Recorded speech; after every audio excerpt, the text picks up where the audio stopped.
بسم الله الرحمن الرحيم. يسبح لله ما في السماوات وما في الأرض، الملك القدوس العزيز الحكيم. هو الذي بعث في الأمين رسولا منهم يتلو عليهم آياته ويزكيهم ويعلمهم الكتاب والحكمة وإن كانوا من قبل لفي ضلال مبين. وآخرين منهم لما يلحقوا بهم وهو العزيز الحكيم. ذلك فضل الله يؤتيه من يشاء والله ذو الفضل العظيم. مثل الذين حملوا التوراة ثم لم يحملوها كمثل الحمار يحمل أسفارا، بئس مثل القوم الذين كذبوا بآيات الله والله لا يهدي القوم الظالمين.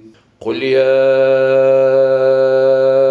أيها الذين هادوا إن زعمتم أنكم أولياء لله من دون الناس فتمنوا الموت إن كنتم صادقين، ولا يتمنونه أبدا بما قدمت أيديهم والله عليم بالظالمين.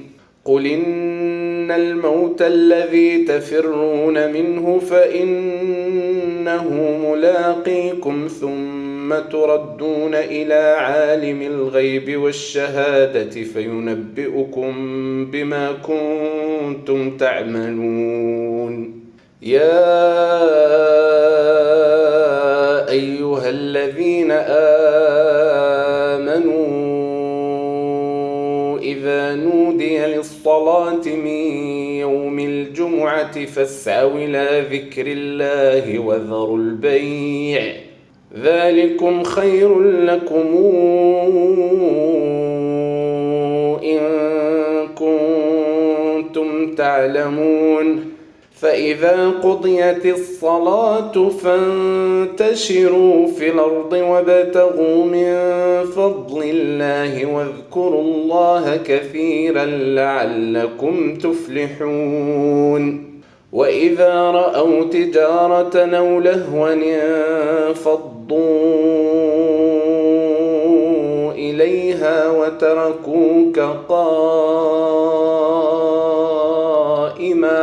قل ما عند الله خير من اللهو ومن التجارة والله خير الرازقين.